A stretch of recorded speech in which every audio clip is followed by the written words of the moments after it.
Welcome to Plant Your Seed. I'm your host, Fred Ferris. On each episode, we share stories of how ordinary people have transformed their lives. Each story is compassionate, each story is authentic, and each story is a transformation. Here are the stories of the people who are changing our world by transitioning to a plant-based diet. Today on Plant Your Seed, we have Danielle and Chris Benn. Danielle is a vegan makeup artist, curator of wellness events, all-around creative, while Chris, a.k.a. the one to make you move, is a professional DJ. Welcome to Plant Your Seed, guys. Thank you. Thanks for having us. Thanks for being here. I'm so happy to have you both on Plant Your Seed. It's great. I'm so excited about it. Oh, thank you.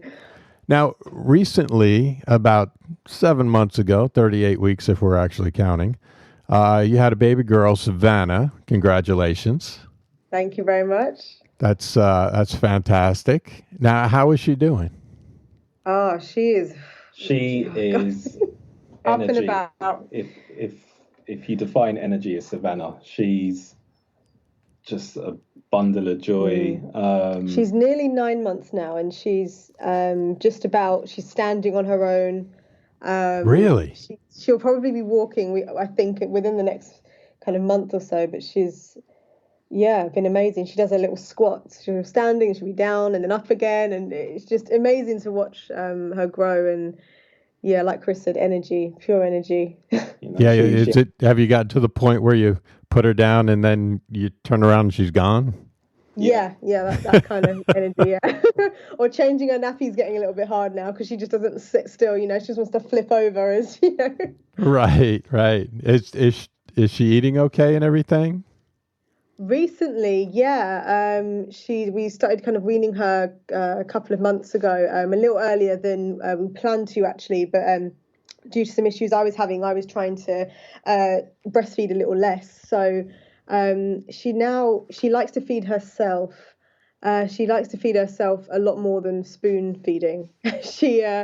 We kind of put her in her chair, and her favorite foods at the moment are, she loves avocado, banana, boiled apples. Yeah, broccoli. Yeah. She eats quite a bit as long as she can kind of do it herself. She's quite independent. That's great. Now, there was about half a week or a week where she started to refuse to eat, and then we realized that she just wanted to feed herself. Right. So we just put the food and let her deal with it. And so there you go. Okay. And she also has juices, actually. When we have a fresh juice in the morning, which Chris does a lot in the morning, we just water that down for her, and then she has like a kind of diluted fresh veg and fruit juice, which is really nice as well. Probably where she's getting all her energy. Now, as first-time parents and being vegan, what are some of the challenges that you've had to face? Oh, you know what? I don't think we've faced many. Not many at this stage. At this stage, definitely not. And I think because we've taken it back to just nature in a way of, simplicity. I breastfed her and still do, a lot. So when you kind of think about it like that, all she really needs is, mum in that way. And now, because we just give her what we eat, especially recently, we've been trying to eat a little cleaner as much as we can. So it enables us to kind of cook our food and pretty much give her the same thing, So if we're having just even raw foods, we can just put that on her plate, and she enjoys it really. And I think with kids, hopefully, they learn a lot from, you as parents. So she eats what we eat and is pretty happy with it. We haven't really had much to, anything complicated at the moment, or much to, complain about. Now, do you plan to raise her as vegan? We would like to, yeah. I know that can be a difficult situation. I know with my own kids, they go to a birthday party or whatever, and there's nothing for them to eat, or they don't realize that something isn't vegan, like a cupcake. They're like, I didn't know. You know what I mean? So it's always a struggle. It's just it's kind of a loose road that you just try to navigate them down. That's the way I see it. The vision is to attempt it. But like you said, like we haven't come to that stage yet to have those experiences yet. And those conversations as well, really. Right. Yeah. Yeah, those conversations can those get deep. Yeah, I can imagine. But then with that said, it's a lot of our friends, our closest friends as well, share a similar lifestyle. Yeah. Oh, that's great. Yeah, we have surrounded ourselves recently with, just friends that are on a similar journey, I think, of learning and bettering, ourselves the best we can. So definitely the closest circle of, we say friends at the moment, they're all, about one or two. They are actually plant-based, a good, 80%. So hopefully that should help us out a little bit. Right. No, that definitely help you out. I mean, He's growing, so which is great. And also looking at sort of the rate of vegan growth in terms of lifestyle. When we first became vegan 5 years ago, accessibility to things was very different. Whereas now it's almost in some areas a trend. Yeah. Easier to access certain foods, and so you'd hope even you go out and it's on the menu. So I'd imagine by the time in 3-4 years time, when that becomes maybe an issue, hopefully people will have at least some pita and hummus at a kid's party. Yeah. Now, speaking of your journey, how did that start? Oh, well, that was we started together, but the initial reason was we started together, but we didn't actually plan to start together. We didn't at all, and actually didn't plan to stay vegan at all. It was really started from October 2015. October 2015 was a time when I was on my own personal kind of health fitness journey, and I'd got a bit stronger over that year because I had chronic fatigue syndrome for quite a long time from when I was younger, and I was trying to just strengthen my body and everything like that. And I'd hit a bit of a plateau with I'd lost some weight.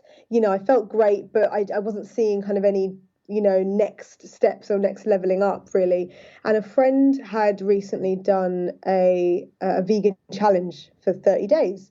And I just saw, I think, the status online, and she said, "Oh, I've got so much energy. I've lost, however many pounds." And she was like, "Yeah, it was really great."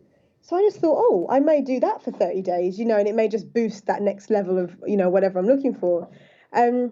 So I did, and I went out shopping, which was, I think, the hardest shop ever. When you're not vegan and then you're trying to think, what do vegans eat? And you go to the shop, and typically at the time I came back with a lot of boxed this and frozen this, and whereas at the moment we actually just eat a lot of fruit and vegetables. I think you can forget that that's vegan. And so I filled up my whole fridge, and then I just told Chris the next day, "Oh, I'm doing this vegan challenge for a month." Which was the first. It was the 1st of October. 1st of October. So I called Danielle. I think it was about 9 a.m, and she told me that she was starting this challenge, and I thought, yeah, I'll jump on. I'll do it. Yeah, he was like, "Why not? Okay, I'll do it too." And I'll just start it now. So literally from that phone call, there was no planning really, especially for Chris, and I think we weren't, as I said, we weren't really ready or planned at all to stay vegan, and but it was just that month we just saw how much changed really. Now, can you give me an example of some of the things that changed? Like you mentioned your friend had more energy and had lost some weight. Is that some of the things that?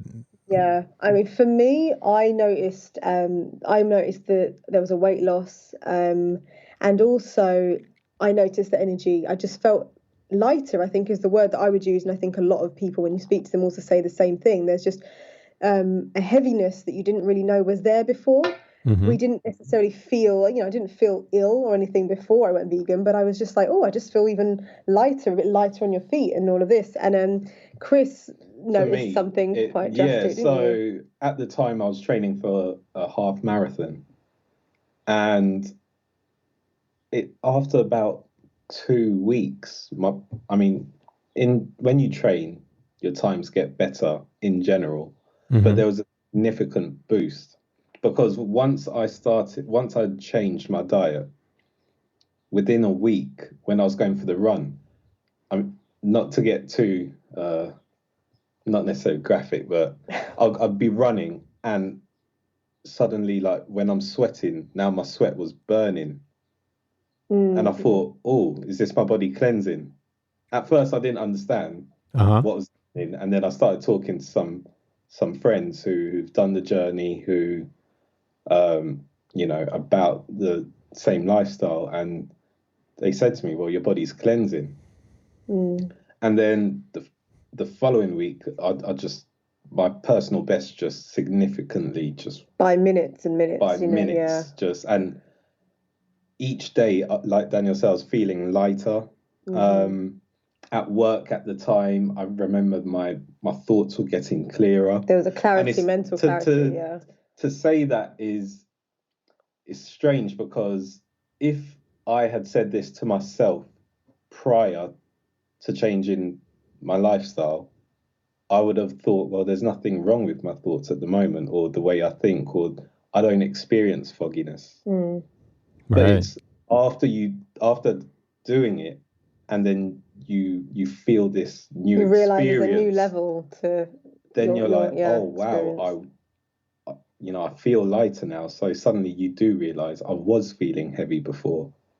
I noticed particularly when I would have a bowl. I mean, my mum's Mediterranean, and portion sizes when we eat is always big. And I remember, again, about maybe 2 weeks in, I had a big bowl of pasta. It was a huge bowl of pasta, and usually, you just have that kind of food coma afterwards. You're sitting there like, oh, I can't breathe. And I thought, oh, this is odd. I didn't feel that. And then usually I think with foods like that, you think, oh, it's the carbs, they've made me feel this way.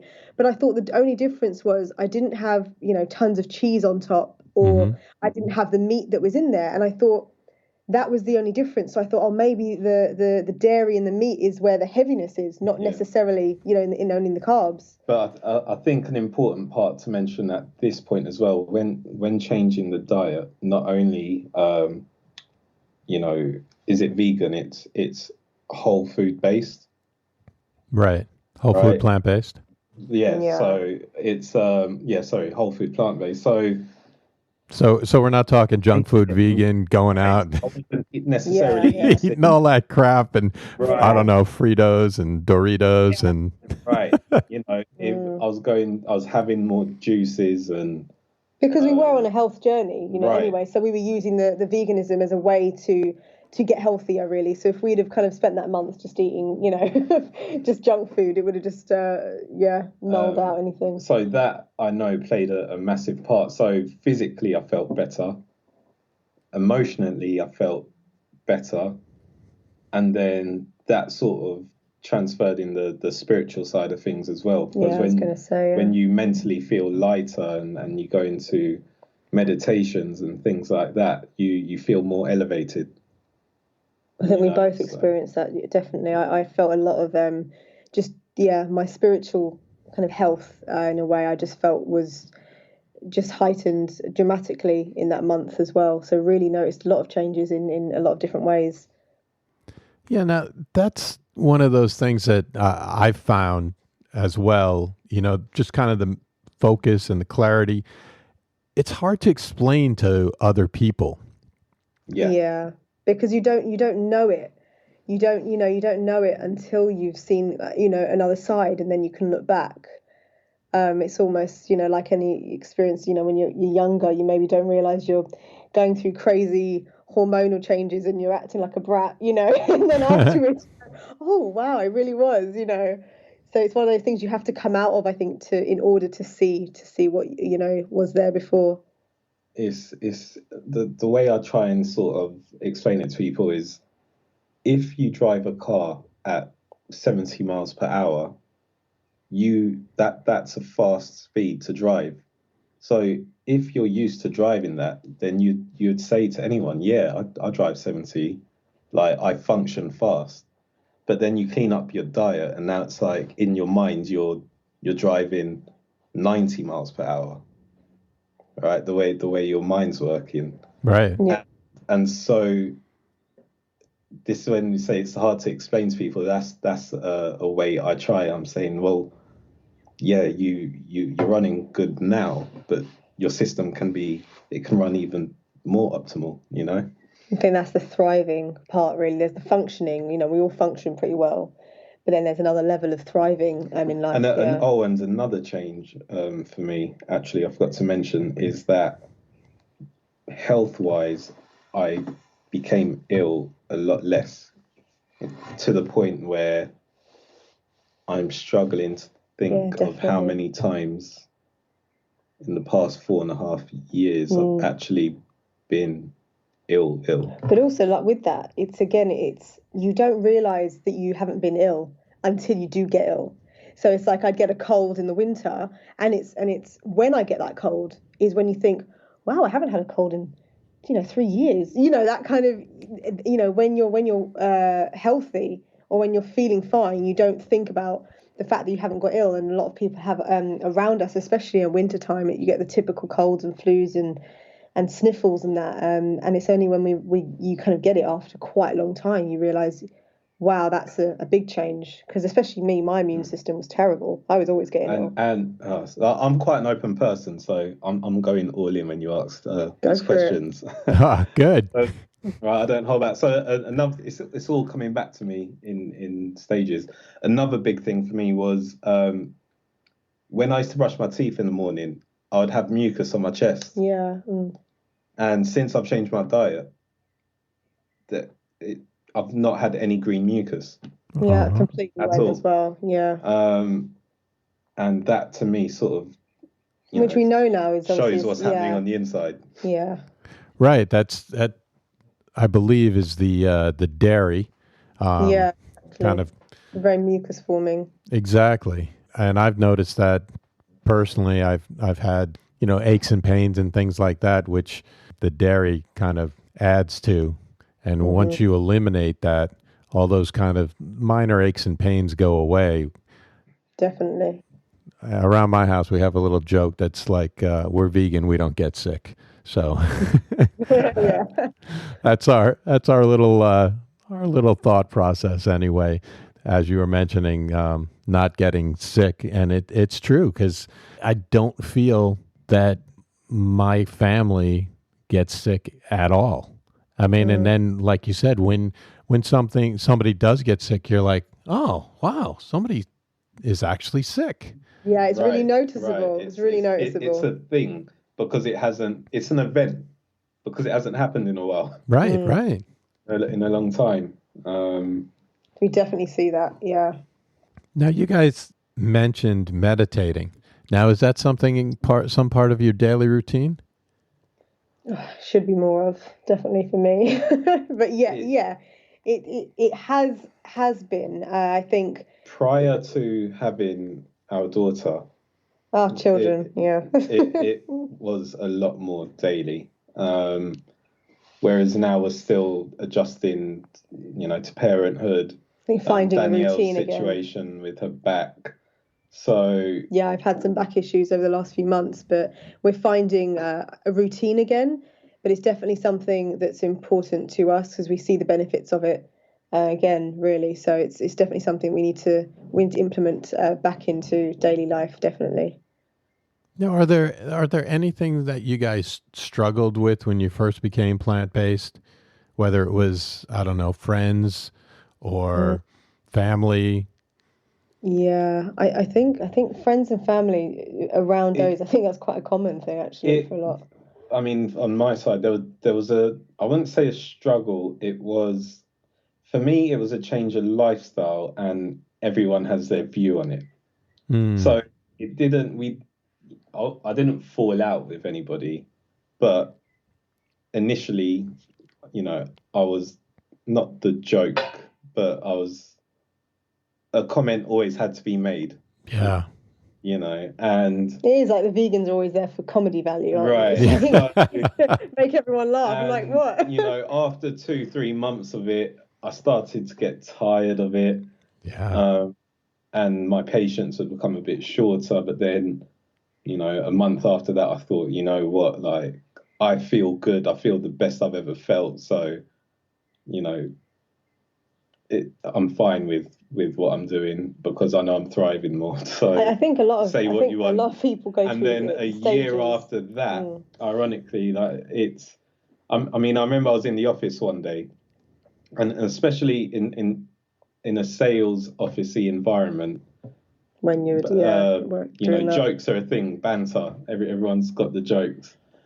But what I did find is on the down low, on the side, if something was happening to someone, they would come and talk to me one to one and be like, "Oh, this is happening with me at the moment. You got any recommendations for that advice?" Yeah. And with what what would you eat in this situation, or what would you do in this situation in your lifestyle? But then when the office is all together, it's all jokes. Right. They poke fun at the vegan, but then on the side they want to know what secrets you know. Yeah. Right. But I think with that, you just have to. I think a lot of people do go through the same stages, really, and maybe the first is you're trying to find your feet in something that's very different for you anyway, and then when you come up against people that maybe don't understand or saying, "Oh, you shouldn't be doing this," and where you're going to get your calcium and all the rest of it, you then get very defensive, and because what you learn just within the industry, everything, you can kind of become quite. Angry is the word, but you want to teach everyone, you want to tell everyone how much better you feel, how much, all of this. And then it's quite difficult because it uses a lot of energy, and a lot of the time you do feel like you're kind of speaking to a brick wall. Right. But then after a few months or, a year or so, I think if you just implement that into your lifestyle and again, be that change, you want to see, just live it yourself. You do get people then coming back up to you as we did, and I did especially, going, "Oh wow, your hair's growing, like your hair's so long. What have you put in your hair? What have you done here? Why just your skin's looking great?" So you start getting all these comments, and the answer is you come back and say, "Well, I'm actually quite lazy with my skin routine, with my hair routine, with my, I don't have any. I just watch what I put into my body." And I think that's where everything comes from. It's your diet. What you put inside shows on the outside, right? So you get that afterwards, and that's kind of where you have a little smile and go, "Oh, okay, I think they're learning now." You just have to step back and watch people see the results, I think, that you bring. Right. Yeah, because leading by example always seems to be the right course. Because you do get frustrated. You get frustrated by people who are poking fun at you and stuff, but a lot of times it's quote good natured. But at the same time, it is very frustrating. I mean, you get to the point where you're like, do you realize how you're getting that milk? Where did that come from? Did the cow just happen to be like, "Oh, I got extra milk here"? No, they have to be pregnant to give the milk.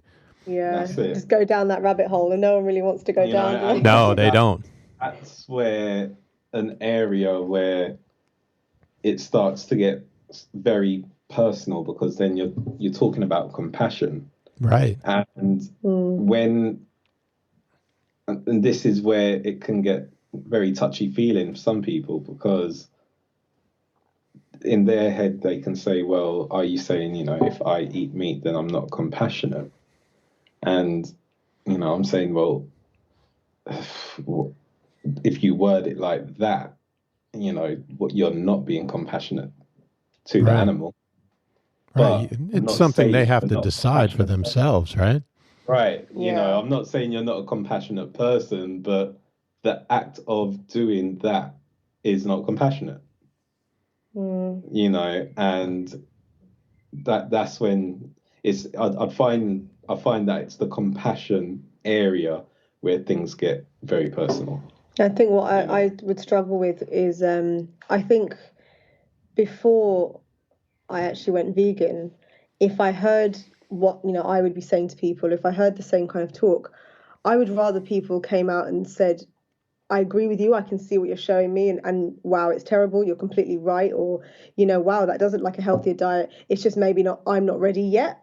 I feel like I would have come from that stance, because I used to love my meat and I ate everything, but I don't feel like I would have denied what other people would be saying, because at the end of the day, it is the truth, and I can't deny the truth. It's just more about if you're ready to make that change yet, and look, we weren't ready until 5 years ago. And if someone had said the same to me, which I'm pretty sure someone, would have a few years before. And to be honest, I think I even said it a month before. I said, I could never go vegan, as I was eating something from the oven. I was loving it. But I think it's just about when, you're ready for that. But I wouldn't have, argued against what someone was saying, because at the end of the day, you can see what's going on, all the industries and that, and it's the truth at the end of the day. Yeah, it's such a deep rabbit hole, the whole veganism. I mean, the plant-based diet, that's pretty straightforward. But then when you start to get into that whole veganism, it's difficult. Yeah. Mm-hmm. Yeah, it is. It is. I think living in a world where at the moment it's not really on your side in that way. So everything you do is kind of checking this, checking that, and again, it seems how far do you go, and in what you're not knowing, and what you're doing, and what you're purchasing, and it's a lot of responsibility, I think, on us individually, because knowing what's out there isn't necessarily, it's not making it easy. It's easier than I think it was, but it's still a tricky road. It's a very deep rabbit hole and very tricky space to be in, because when you guys got married, I'm sure you had to research all the wines. People don't think about all these different options. We did. I mean, it was interesting to do, though, because at that point, I think we were blessed in a way where a particular supermarket started to actually realized the rise of veganism, and so they actually had a vegan sort of food and drinks list of everything they supply that is vegan. Wow, that's great. Yeah. So that was a go-to for a lot of the things. Yeah, because a lot of the time there wasn't that filter that's now kind of becoming a bit more of a thing. You can say, I'd like to see something that's vegan. And actually, while we're on that topic, there is a company at the moment that it's called the Vegan Filter. I don't know if you've heard of it, but no. I don't know if it's available in the States or if it's a UK thing yet. But you are able to go on to some of the largest supermarkets shops online if you're doing online shopping. And actually, if you download this, edition, it's an extension, a browser extension. It automatically filters everything on that website so that you don't have to kind of go through everything, and it's just really listed as vegan. And it's called the Vegan Filter. And actually, we have we'll have a link to it in on both of our Instagrams. So if you go into our links in our bio, it's a free download. You can find it there, and it's a really, really useful tool, for something that we didn't have 5 years ago. Right, and that's one of the things that you see, right? You see more and more of just the openness to people being vegan. Mm-hmm. There's at least an acceptance there that wasn't there before. I find that these days, the past year or two, there's definitely a lot more openness, and I feel that's because it's being accepted, sort of, by society, more that mainstream. Bit more. Like when we first went vegan, and you went in the supermarket, there was a couple of shelves. Yeah, like the free from section. The free from, right. Only a couple of shelves, where now there's an actual aisle. Yeah. Right. So that shows you can visually see the difference, definitely. And when other people see that, then in their minds now it's like, oh, it's a thing now. It's or like mainstream chefs, with their cooking programs online, they do a vegan dish, and that's interesting, So it's definitely becoming more popular. So it makes it a lot easier for people wanting to make that transition. It's a lot easier now than it would have been a few years ago. Yeah, I would think that, I don't know, if I was a chef, I would just love to experiment with all the different types of vegetables and legumes and all these things in order to make something that was just exciting. I mean, anybody can, I don't know, cook a piece of meat on a grill and be like, oh, this is some kind of sauce. Yeah, they've been doing that for years. Now come up with something different. I think that would excite me. And I think that that's some of the excitement that's getting into some of those chef programs and some of the chefs themselves. I mean, we definitely noticed that our diet became a lot more varied actually when we went vegan. You know, at first you think it's going to be more restrictive, exactly, but actually, when you realize that there was so much more things. I think when you eat meat and dairy, you know, you think of your traditional fruit and vegetables, you know, and that's it. But then once you have to obviously firstly start to do a bit of experimenting and a bit of research, but then we just found so many more things that we weren't even eating before. And I love to cook, and I did have a little food blog a little while ago, which I paused on, but anyone that sees my Instagram, hopefully, I mean, I haven't been sharing too much food posts recently with dealing with back issues and having a baby, been a bit busy, but but anyone that looks on my Instagram, and also I have a hashtag actually, which is Danny's Food Diary. They can see all of my food dishes and experimenting and, you know, all of that. So I love flavor and love, you know, cooking. And so actually, since going plant-based, I feel like the plates we're making up have just become more colorful, more exciting, more flavorful actually as well. I think in fact that hashtag Danny's Food Diary, I've used it so much when people say, because you always get the question, what do you eat? Yeah. Grass. And I pull out my phone, go on Instagram, and I say, no, this is what I eat, and put in Danny's Food Diary, and all you see is color. Loads of different colors, and everyone who's seen it has said to me, oh wow, you know, if this was made for me, then I could do it. Right. Which is why actually when we did get married, it's 2 years ago, coming up to 2 years, we used our vegan lifestyle as a bit of a project, but it was just a great opportunity, I think, to show, look, all of our closest friends and family, this is, you know, how vegans can do it. And I think everyone knows, both myself and Chris are such big foodies, so we always have done, we always loved food, so we made that actually a real big part of the wedding, isn't it? We made sure there was so much amazing food. And I mean, my side of the family, so my dad was from the Caribbean and my mum's Mauritian. So culturally, when they heard it's going to be vegan, we had a lot of different reactions. Let me tell you that. We had a lot of different reactions. There was like okay. We're going to have to pretend to like the food. At that kind of time, you know? Or am I going to be full up after I eat? Right. But then the day came, and to this day, the food at our wedding is spoken about. Still spoken about. I remember we're all on the dance floor in the evening, and people coming up to me sort of 10:30, 11 at night saying, Chris, I'm not going to lie, I thought I'd be starving by the end of the day. It's, you know, it's 10:30, 11 p.m. I'm still full.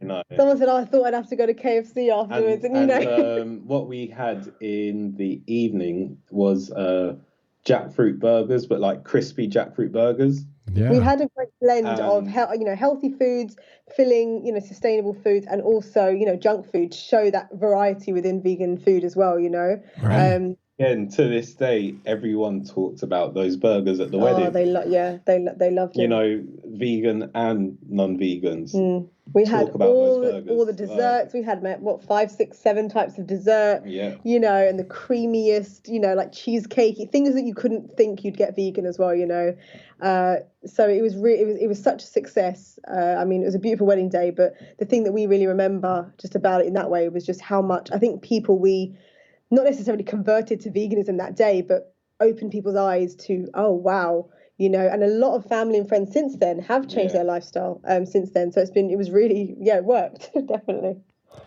Now, you guys, you were talking about jackfruit, and that's one of those things that I didn't even know existed before I became vegan. Yeah, us too, I think, yeah. And then, like, for me, I know that one of the things that I absolutely love now that I had never had before was kale, which is kind of Oh, yeah. silly, but I'd never We had eat it before. And day in this Pretty much household every day is like, yeah, kale in chips in the oven. And, right. yeah. some shape or form. So, You is know, there anything that you guys found that you never had before Oh, that you eat like all the time now? Like for me, it is kale. We have kale chips all the time. We have kale salads, everything. uh, I think, do you know what? I think for me, it was a lot of things. There's not much. I mean, jackfruit was definitely one of them for me, but there wasn't a lot that I hadn't heard of. Because especially even my mum as well, has brought me up on lots of different flavors and cultures and, different foods. But there was definitely a lot of things that you'd use occasionally or you wouldn't really think of. You'd pass it in the supermarket, and that we use a lot more now, like even pomegranate seeds in Mm-hmm. salads. There's so much flavor and simple. You just open up the fruit and you put it in a salad and it just gives it that boost. There's definitely things like that I've just used a lot more, whereas before it would have been a kind of rarity.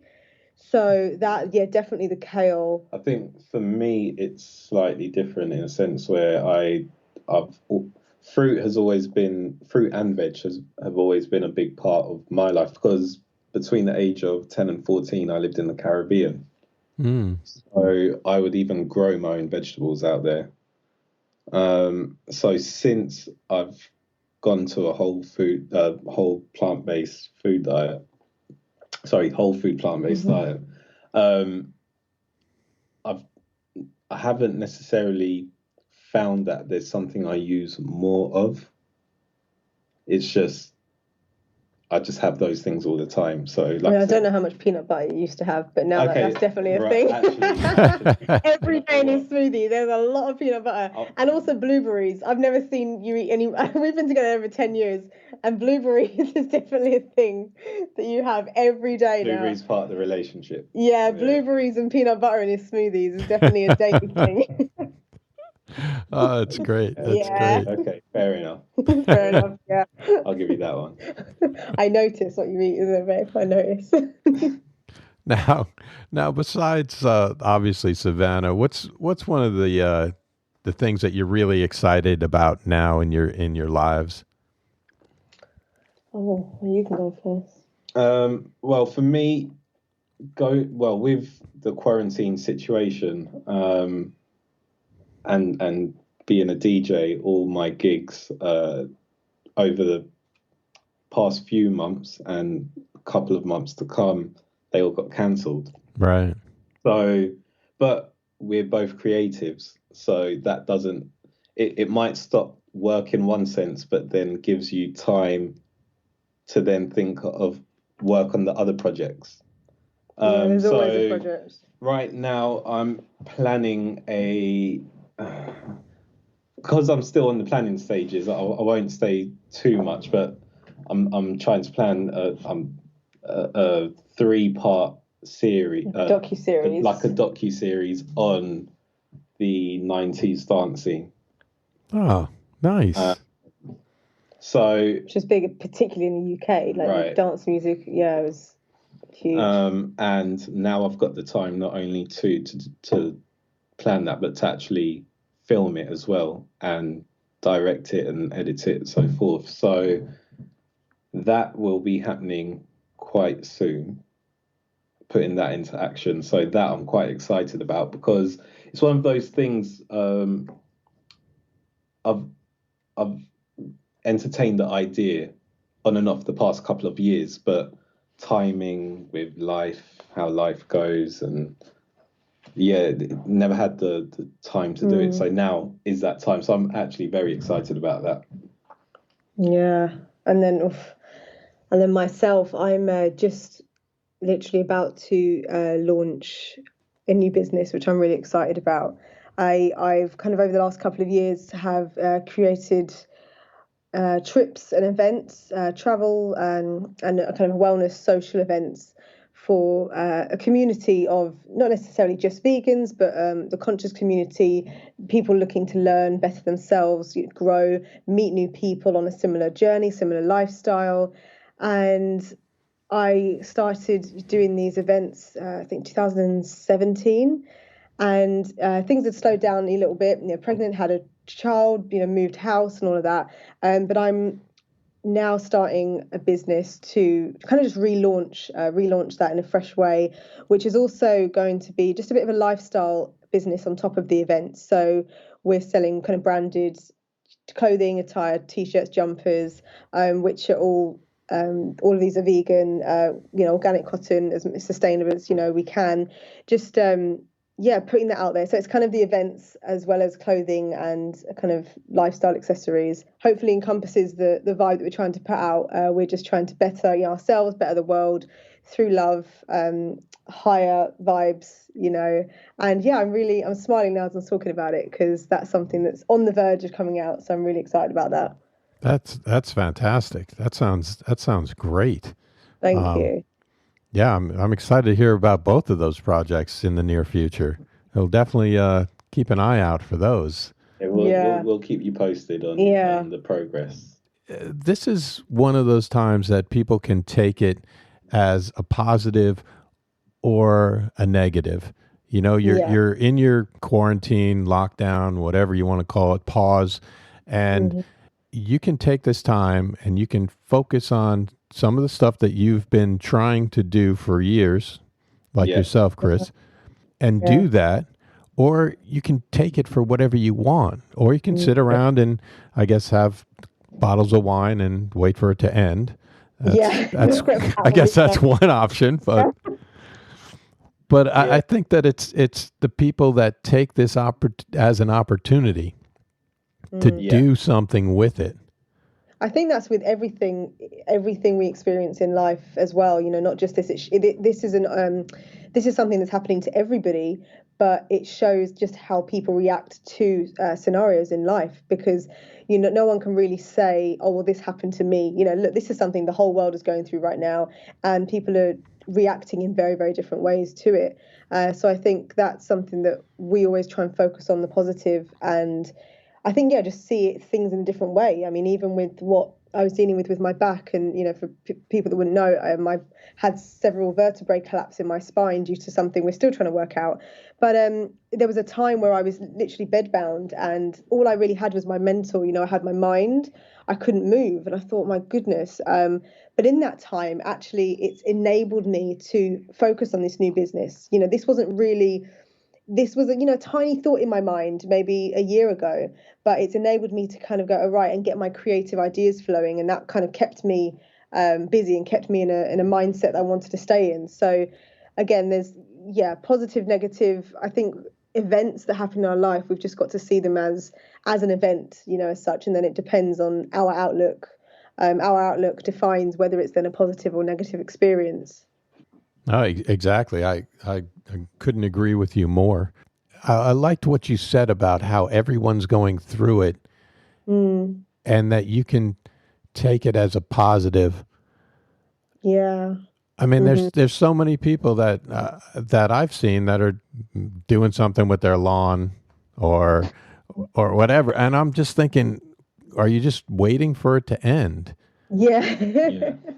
And in a way, there's lots of people that, I mean, we go through life a lot of the time, complaining about, oh, if I had time, or if I had time with my kids. I never get any time with my kids. I'm at work all day, or I never have time to exercise because, by the time I do my work and this and that, I'm like, now no one has any excuse to do, half of the things we say we haven't got time for. So if you haven't done it now, or if you haven't at least tried to do it now, then we've got to look back at our own minds and ourselves and think, is there something? We're talking about people who are the frontline. Obviously, yeah. If you're out of work, then your frontline work is very different.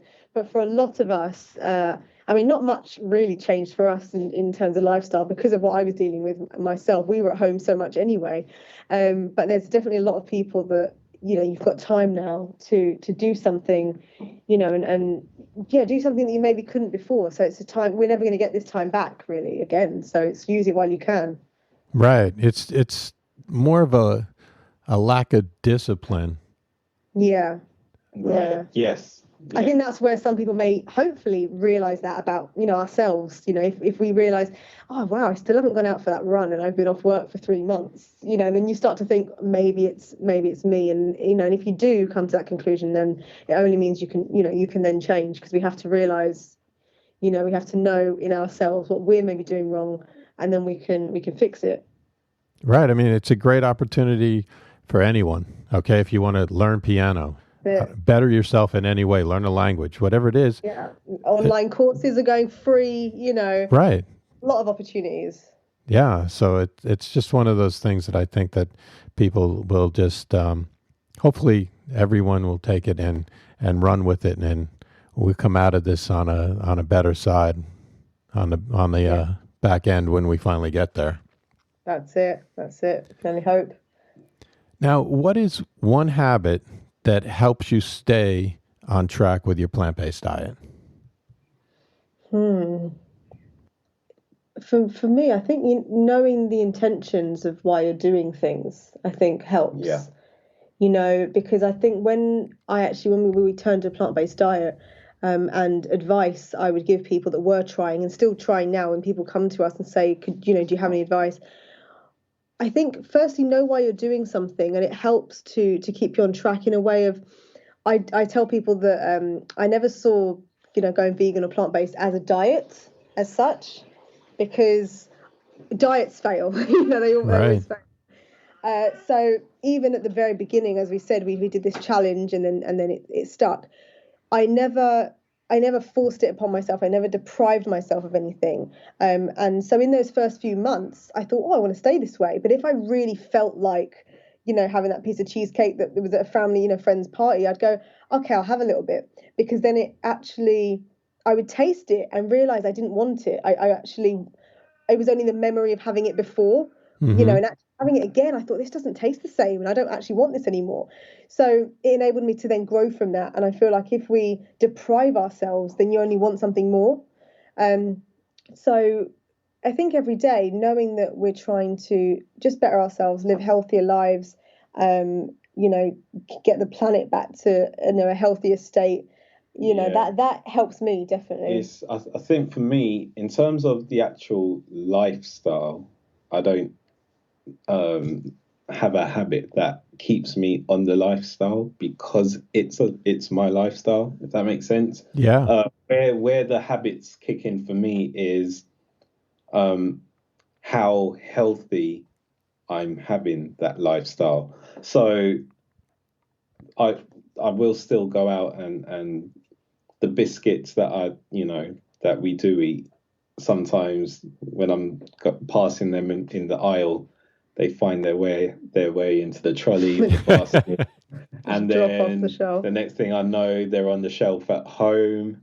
And if it's a day where I'm feeling a bit lazy, they find themselves in my hand. Yeah. So this is where the peanut butter and the blueberries come in, you see. Because when I start the day with my smoothie, then that sets the tone of the day. And it's weird, because if I don't have my juice or my smoothie in the morning, I find that whatever I eat for the rest of the day is just a bit sort of just not crazy, just it's not planned. It's just starting on the right track. I'll be like, first thing.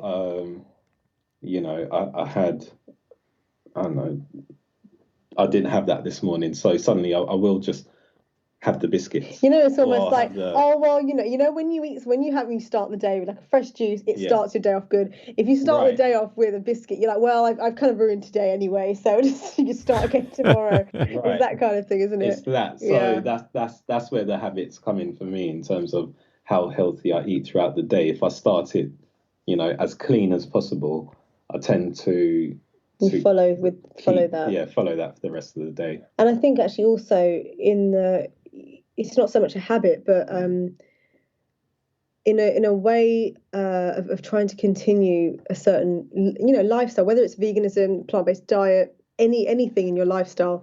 Really watching just what you surround yourself with, whether that's just what you watch on TV, people, just anything, what you kind of bring into your environment, what you bring into your home, bring into your kind of energy field, anything like that. Because I think for us, the people we surround ourselves with. When we talk about diet, diet for us is visual as well.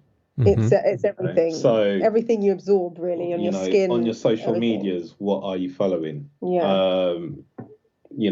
People around you. What are they? When I say feeding into your life by the things they're talking about, what you consuming when you talk to them. So I think that's really important, is just creating a zone around you that, everything that you are going to digest, whether that's mentally or physically, is propelling you forward. Right. And that helps. Because that can go forward or backwards depending on, what you surround yourself with, in entirety. There's a saying I heard once, is some, don't quote me on it, but it's something along the lines of, if you hang around the rich man, you become rich. Or something it's like almost that. You are the six closest people around you. Almost. There was a study that was conducted. I can't remember by who again, but they basically said the best way to find out who you are is if you look at the six closest people to you, and you're almost like an average of them. It's just to be around energy that keep yourself surrounded with who and what you want to be, even though the goal is to just be yourself, right? But the types of influences you want, keep yourself surrounded with them. Because we're influenced every day, whether we choose to or not. So I think knowing that you're influenced, there's you're conditioned by what's around you. So if you just make an effort to have the best around you for whatever that is, but if you want to be a sports person, you just have athletes around you, and they will rub off on you in that way. So in terms of lifestyle, just going back to the habit thing, I think the reason, now answering that question, I realised it's like that for us and myself now, because we've been in our lifestyle doing what we've been doing for years. Whereas one thing that was important for me in transitioning to a plant-based diet and veganism was preparation. So when first transitioning, when you're going shopping and it's you're label reading everything, but if you know what you're going to have for breakfast tomorrow morning, when you wake up, then you're prepared for it. Right. And things like that. Preparation's key at a point where someone's transitioning, because what you're doing is changing your habits, right? So your habit will always want to come out first. And in order to change a habit, you need to do something over and over and over again. Exactly. In the same way the habit was created, you need to create a new habit, Preparation is definitely key at a point where you're trying to become healthier. Speaking of preparation, I find that cookbooks and books are a big help. Now, what would you guys recommend, a cookbook, book, or documentary, to a friend or somebody transitioning to a plant-based diet? Bosch. Yeah, we really like Bosch TV. Have you heard of Bosch TV in the US? In the US? Yeah. Okay, those guys are great. And actually, one of the reasons I think we love them so much is we're on a journey to just be the healthiest we can. And although sometimes their recipes are not necessarily, they're not raw vegan, they're not the kind of healthiest of healthy. But I think for people that are transitioning, you can't do too much at once. You need to be able to replace certain things. You need to find a substitute for what you were eating before. I think that's the easiest way, because I know when I was transitioning, at first I would have say a meal, and I'd be like, okay, there's my carbs, there's my veg. What do I put in place of meat? Right. And it's only after a few months that I realized I just don't need to replace the meat. I can just have more of the veg, Right. So I think in that first instances, you are trying to figure out, I need to swap this for something else, which isn't actually true, but that's where we are a lot of the time at the beginning. So I think their recipes are great. I mean, they're great flavor. We've had a lot of them, and they're really, they're fun, they're exciting, and great. Yeah, and like Danielle said, they're good for substitutes. Like I think 2 days ago they put vegan lasagna up. So again, it shows you, if the usual thing you have is a lasagna, you can still have it. So, right. Yeah, a lot of recipes that you'd naturally assume you need meat for or dairy for, they will show that actually you don't need to. And then, on top of that, there's so many blogs these days as well. Like there's books, there's blogs, YouTube's accounts. So, I mean, we are spoilt for choice. You just type in vegan homemade recipes on, Instagram, and you just get hundreds of thousands. So it's definitely a great time to, go plant-based if you do want to make that transition. Right. Now, finally, can you guys give me one word to describe how you felt before you became vegan, and one word to describe now how you feel now that you are vegan? Well, we spoke about this, and we were thinking, and actually, I think, Chris, you said the best thing, which I think I agree with. Like, before I was vegan, I felt good. But after, I feel like I'm thriving now. Because I think, as we spoke about earlier, you don't realize that there's, you could feel better. So I feel like I didn't feel there was anything wrong before. I'd go, yeah, I'm healthy, I'm good. But now it's almost, I feel better. I feel better. And that's really kind of my word. Yeah, it's that thriving. It was good, but now it's better. Yeah, you just, I agree. You just feel so much, I don't know, lighter and in tune with everything. And in tune, really. Yeah. I think that some of that has to do with kind of living your values. Yeah. I've for me, I've definitely got more comfortable within myself on this journey, and I mean, it goes deep, because at the end of the day, like, for me, everything's about love, right? So when you do everything, from a place of love, then you thrive more naturally. But not just within yourself, but others around you too. Which is, again, that concept of trying to do better for ourselves and, the planet, the who we share the planet with, and it's not necessarily, we're not always going to be perfect, because it's a learning journey at the end of the day. We're all human, and you've got to, our whole lives is a journey of learning. So it's just, trying to do that and do the best we can, really, in any way. Because it's for me, like, with veganism, it's not just love for animals as such. It's literally love for all beings and everything, So I feel like I'm living a lot more of my truth now. I mean, my mum said years ago, she said, "Oh, I always knew you'd be vegetarian or something," because of just, I think a lot of the time you can see it in the way that you may be, your general personality, and then it can come out in kind of come out in veganism or plant-based diet.